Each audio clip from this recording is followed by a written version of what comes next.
We're in the middle of transplanting a supercharged 6.2-liter GM LSA crate engine into this clean 1968 Olds Cutlass. The existing Oldsmobile V8 has been removed, and now we're getting the new 560 horsepower LSA V8 and 4L80E transmission settled in place using some BRP engine mounts. Next, we'll be swapping the stock LSA oil pan for a holley unit for better clearance. We didn't change anything on the GM LSA crate engine except for the oil pan. We removed the one that comes with the engine and replaced it with the Holley LS swap pan and the corresponding pickup tube that goes with it. And the reason why we did that is the Holley pan fits these better to give you a little more ground clearance, and it also fits around the transmission crossmember in an A-body frame like the Cutlass Chevelle, GTO, Buick GS, you know, that whole family.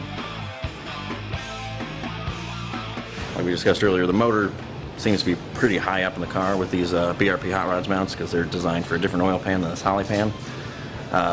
We tried flipping them over, nothing lines up, so we're going to have to make some modifications. So this LSA is going to come out again. We're going to put the mounts back on the other way, measure where this pan is on this LSA. We're going to yank it out and we're going to use our mock-up LS motor, set it in the car. That way we're not worried about getting metal shavings into the nice motor, and we'll make our mounts work off of that engine.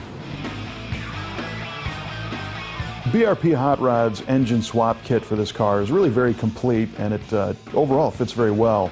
But in this particular case, we noticed that the height of the frame stand coupled with the bracket that mounts on the engine block itself raised up the height of the engine, and it wasn't a hood clearance issue, but because the 4L80E transmission is so big, we noticed that the whole engine was pitched downward a little bit more than we would have liked to see.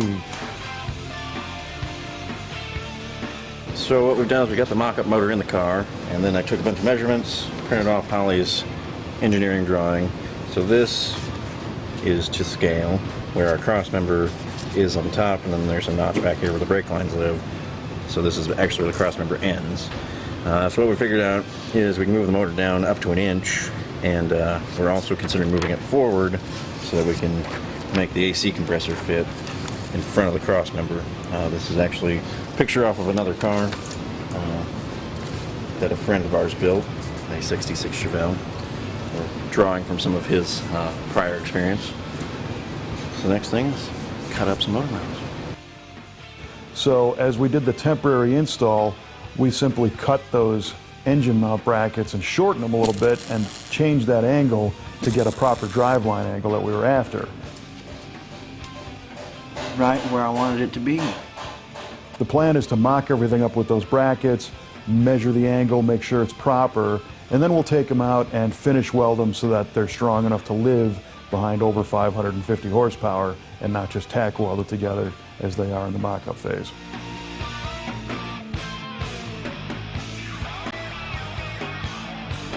So we've got the LSA fitting in the car much better. We cut the motor mounts down, moved them forward a little bit, and gained enough room that the transmission fits almost perfectly in there. We're going to have to do just a little bit of work around the back of the transmission to make it fit.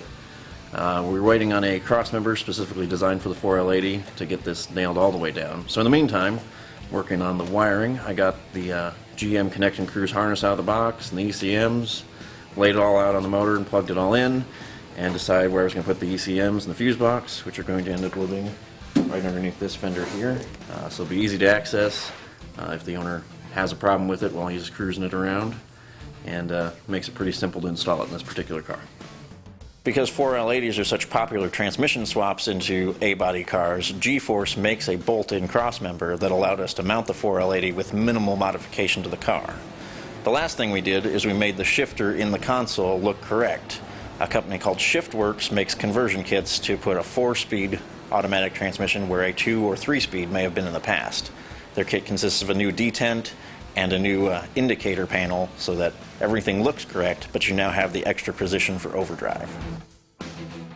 Now that we have all this power and this good transmission up front, we decided that the back of the car needed some attention too. The car originally had an open 10-bolt, which one, isn't going to get the power down from a 556 horsepower motor, and two, is probably going to break sooner than later with that much power. we went ahead and got a Mosier 12 bolt that is a bolt-in kit just for the car.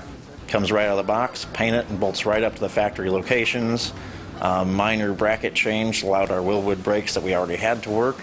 And above all, the Mosier 12 bolt is going to stand up to any sort of abuse this engine and transmission can put to it.